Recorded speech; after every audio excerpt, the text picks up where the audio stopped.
For your patience. Thank you so much for staying with us. And now to discussions we have at time. First, I have to introduce my guest. That is Chief Ima Aburu, who is a tax expert joining us live from Delta State. Thank you so much for joining us at this time on Firecrackers. Thank you for having me. Okay, all right. So to the topic we have at hand, that is prioritizing local economy, the benefits and probably challenges that we might run into. But first of all like us to start with the challenges. Because this is not the first time that laws like this will be made in Nigeria. It happened during President Muhammadu Buhari's time that the borders were closed, and that seemed to have rippling effects on our economy, even up to this point. So what do you think is different now that might make this initiative work better than it did the previous time it was passed?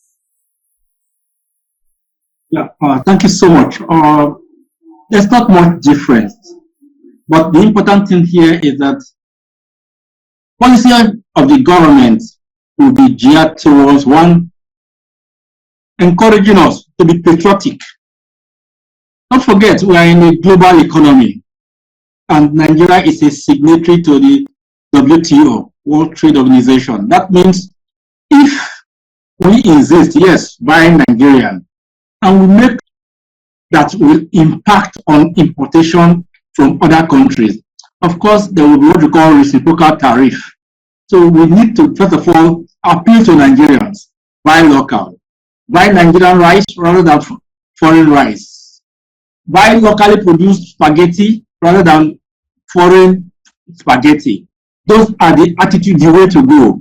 But if you say, oh yeah, because Nigerians are buying certain food stuff from abroad, you ban them or you impose very high tariff on them. Of course, those countries are also buying stuff from you. And if they reciprocate, you probably will end up being a loser. But let's get it very clear. It is important that we buy made in Nigerian goods. One, in doing so, we're encouraging local production. We are creating jobs locally. We are making our currency stronger. So it is actually essential that we should buy local. And the more we buy local, the more we encourage the manufacturers locally. Of course, we criticize them in terms of quality and so forth. They will also improve their quality. But once you don't advocate, advocacy is actually the major point where government comes in here. Advocacy, encouragement for the local manufacturers, help them to improve and get latest equipment so that the quality of their production, the quality of their packaging will also be enhanced so that they can match not only local product produced, but also the one that are imported. I had a very funny situation. A few years back, I was traveling in one of the local airlines, in a Nigerian airline, which is the Nigerian airspace. And they gave me fruit juice inside the flight. And the fruit juice was made in Ghana.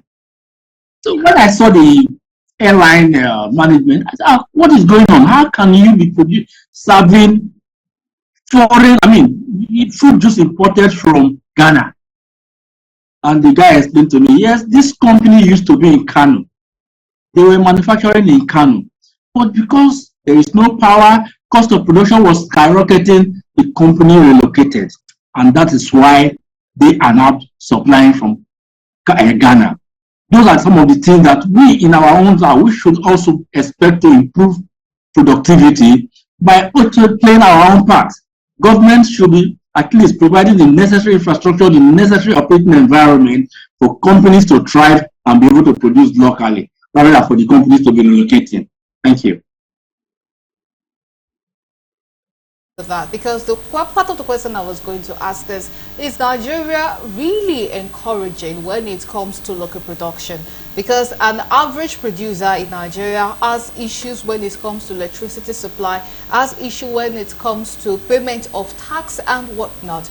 But apart from all this, do you think that perhaps the US president's new directive, that is the trade war that is going on between the two strongest economies in the world, do you think that this might be part of the reason that Nigeria too is making this policy, perhaps something to also gear us up so that we will not be left behind when it comes to being on the receiving end of some of this new tariff that they are implementing on some products? Yeah, definitely we are doing enough, but the advocacy is actually more important because when you do, for instance, when President Trump's tariff hit the whole world recently, you see that Nigeria was in the midpoint. That means not too much, not too hard on us, because we were actually importing from them. They feel that our balance of trade with them is actually in favor. So if we overdo it, of course, it will impact on us. Government's own should be one, advocacy. Two, improve on the provision of the necessary operating environment.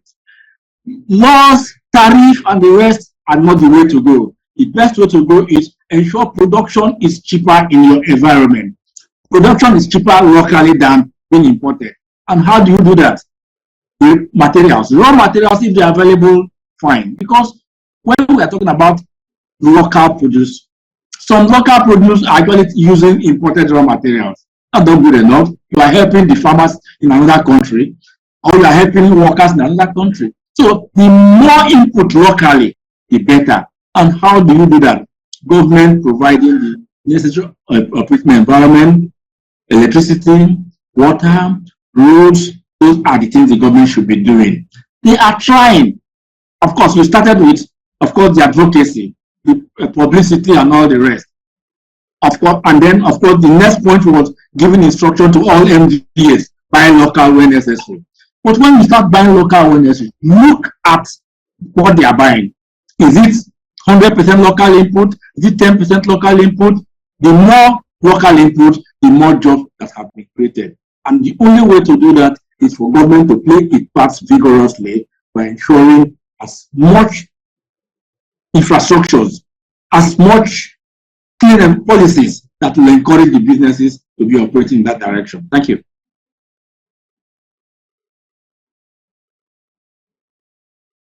It's time for us to go on another commercial break, and when we come back, we will continue with benefits of local production in Nigeria. Just stay with us.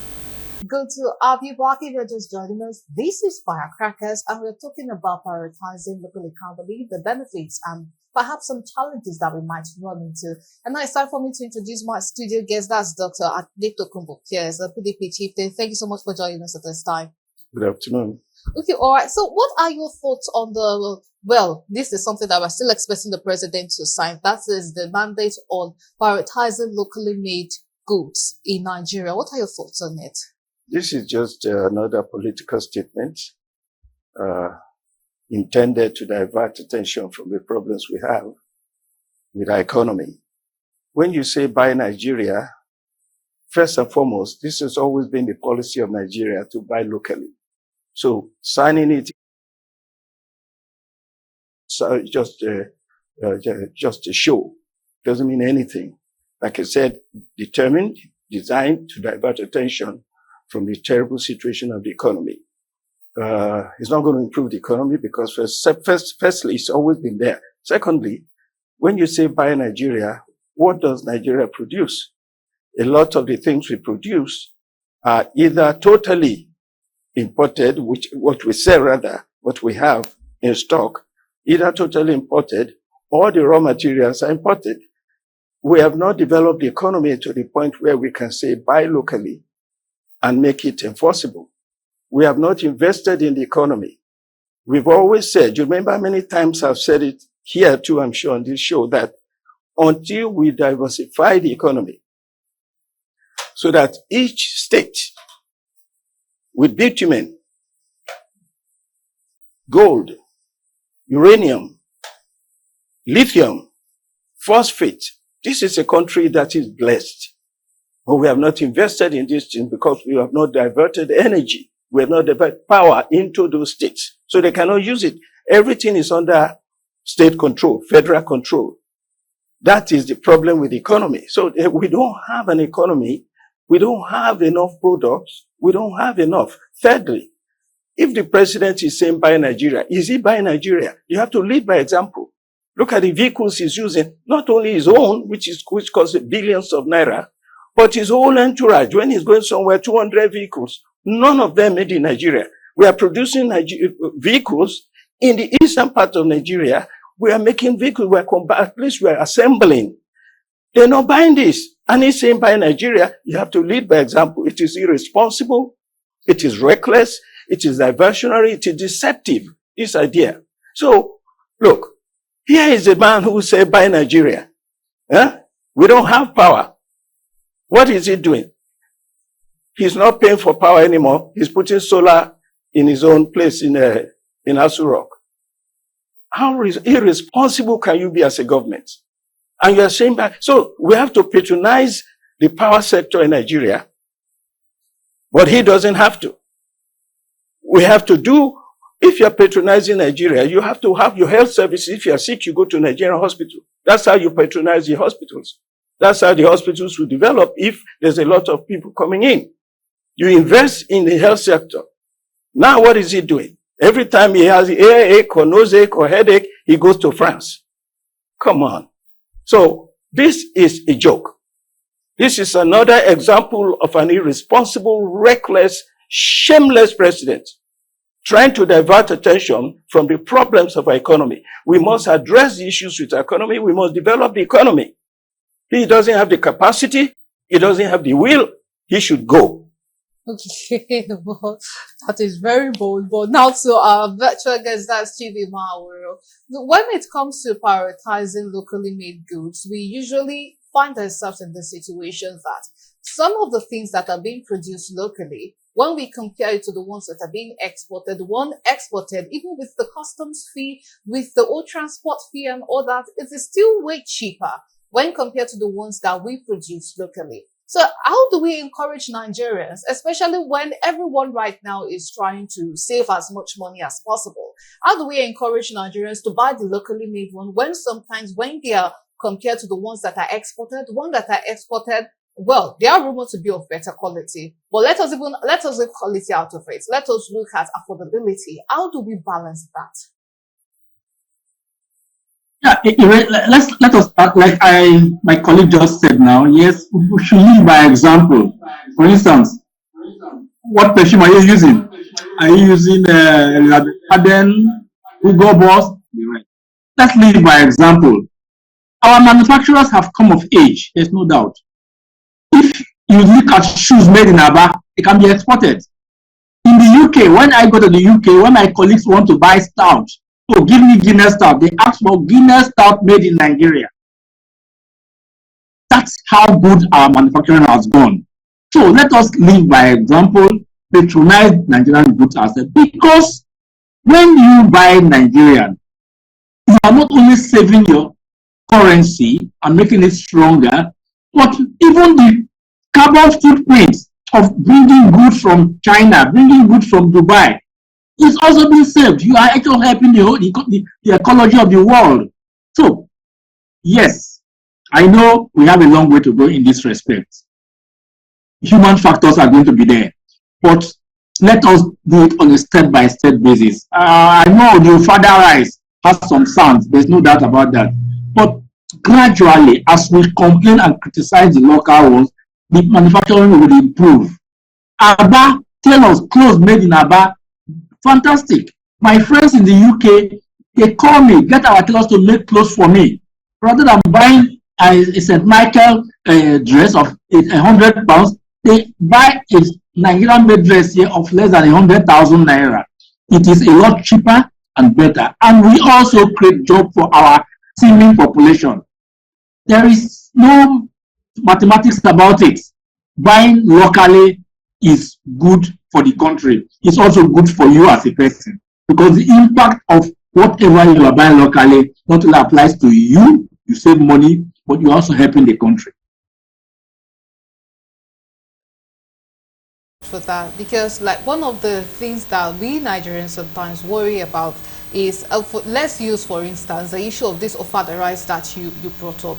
In the market now, the ofada rice, that is the one that is locally made and produced in Nigeria, is still way more expensive than the foreign rice that are being brought into the country. So for an average person that has, let's say like 5,000 naira with them right now, and they say that this 5,000 naira might buy a paint rubber of imported rice, and probably is just going to buy, if they are lucky, 10 cups of the ofada rice. Anyone who is making good financial I decision most likely I agree with you. Way cheaper. I So now, would you say that perhaps the government, if they really want us to embrace locally made goods, perhaps they should do something with subsidizing the cost of production so that we would go to the market and then, let's say, offer the rice would be like 2,000 naira for a paint rubber, and then the 41 would be like 5,000 naira. Definitely, no one is going to look that way. What do you think about that? You nailed it. Subsidy. The foreign countries actually subsidize for every $100,000 export by a Chinese company. The country pays about 25 to 30%. So subsidy is the way to go. We must be able to subsidy. And how do you get the money for subsidy is already there. We collect a lot of revenue from in tariff and in custom duty and excise.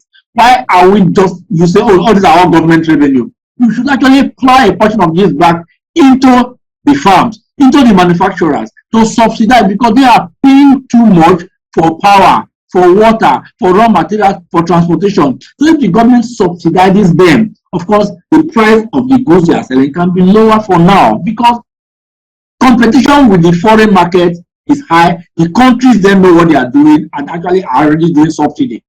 Have you heard of steel subsidy by the Indian company? Indian government subsidizes the steel companies. For every export they export, they subsidize them. And can we compete in that respect? Unless we look at that seriously, we are not going to help ourselves in this idea of buying Nigeria. For that. And now to Dr. Pierce, what advice would you give the federal government when it comes to making Nigerians really embrace local production? Well, the gentleman said it, you said it. You have to develop the economy. That's what I said at the first place. So, investment in the economy. I'm sorry to say, this government began its administration by destroying the economy, by removing subsidy from oil.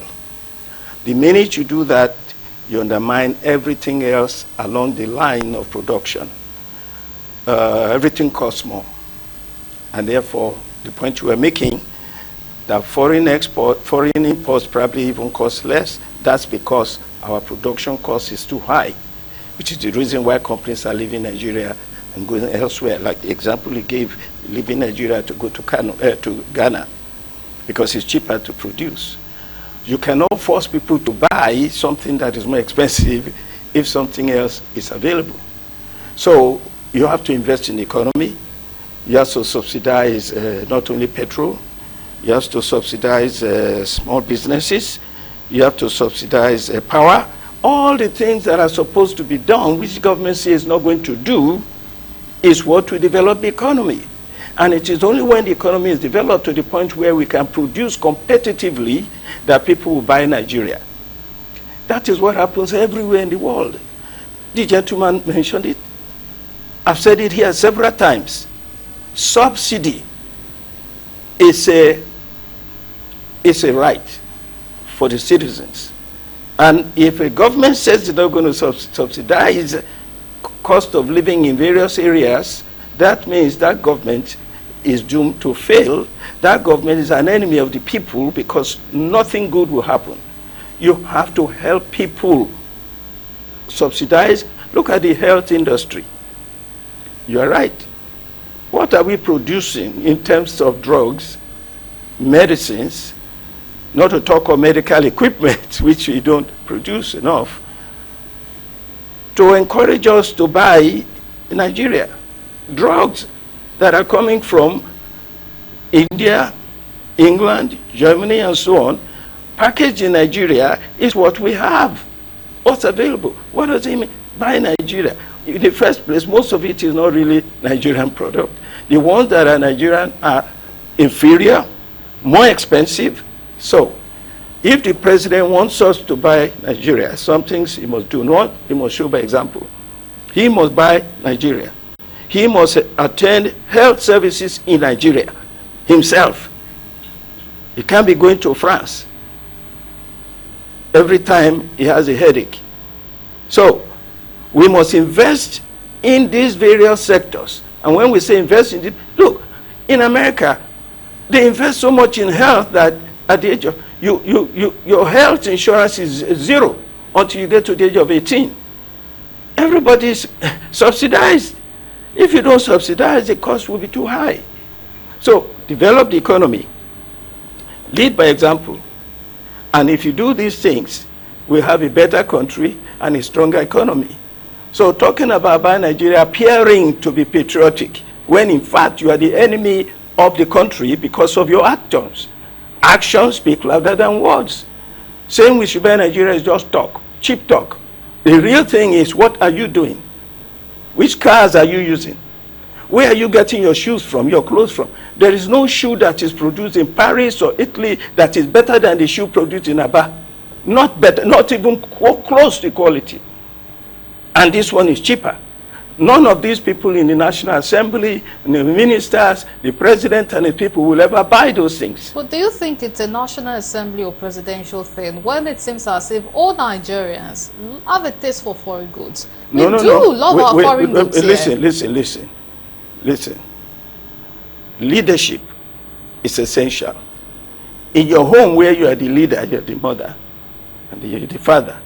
It is your example that others will follow. That's why we talk about the National Assembly and there's nobody in the world, no country in the world where people don't fancy foreign goods. I remember visiting Russia some years ago. Everybody wanted American beef burger. They wanted American jeans in Russia. This is life. People want variety. That's not an issue. The issue is Nigerians are no worse than anybody. Look, all of these things I'm wearing, all of it is made in Nigeria. And it made a point. I can tell you from practical experience. This suit here will cost about $200 in the US. Because the last time I was there, which is about 15 years ago, it cost about $100. Let us say $150 in the US. How much do you think it costs here to make this suit? Probably 500, let's say 2,000 naira.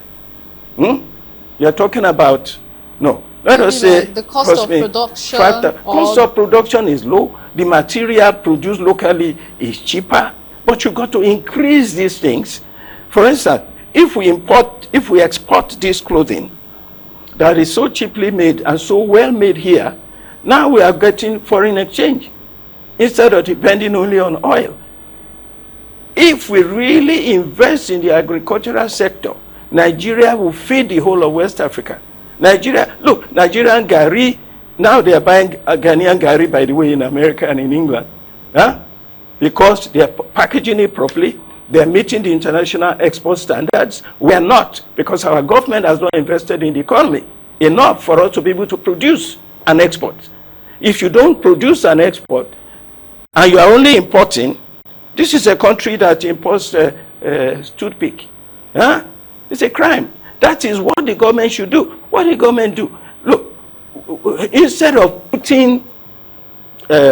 increasing imports, focusing on what is necessary to build the economy so that we can begin to make some money by exporting and not depend on importing. They're telling us, buy Nigeria. Where is the Nigerian goods to buy? And are you buying Nigeria? Are you leading by example? All right. So I have to ask our virtual guests this final question so that we'll wrap up this segment and move on to the other one. So how do we deal with cases of Nigerians exploiting other Nigerians, especially when it comes to locally made goods? Because I have seen where someone who is exporting, let's use Ashoke now, for instance, that is like the Yoruba traditional attire. They are selling to Nigerians the same amount they are selling to the people abroad. So if they are selling to the people abroad at let's say like $100 and they want to sell to the Nigerian market, they are going to sell to Nigerian markets that $100 converted to Naira. So how do we deal with our own people taking advantage of the fragile situation we find ourselves in? Because it's one thing to blame government, but what about the producers themselves? So what would be your advice to them? Let's look at it. You see, the economy is a secular thing. What affects the tailor affects the dry cleaner, affects the market woman. So you have a small circle. So if the price of transportation is up, it will affect the tailor. And don't forget, if the gentleman, he just mentioned his suit now, which is okay, it's going to be about 50,000 naira. How many of that can a tailor produce in a month to feed his family?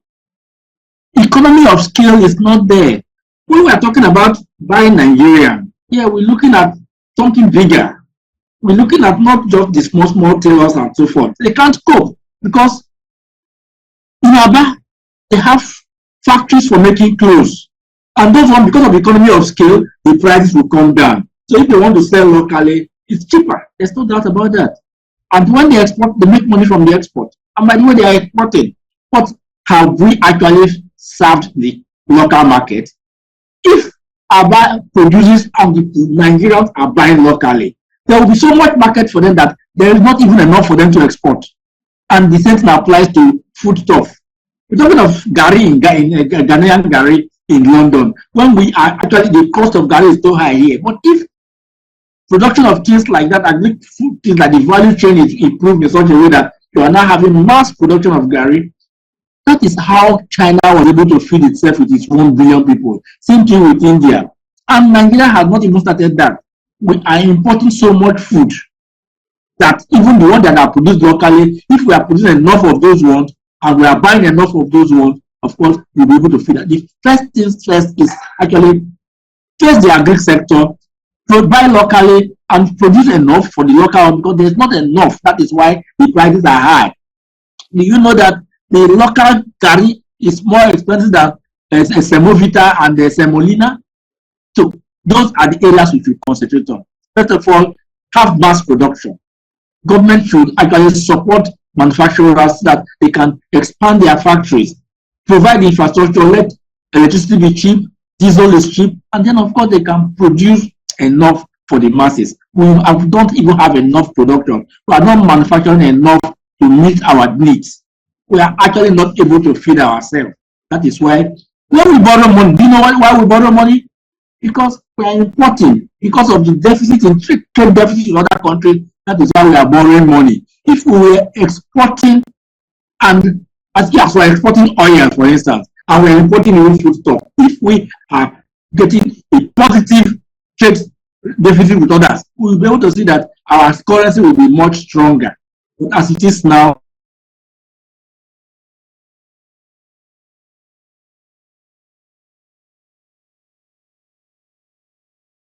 the prices will not come down.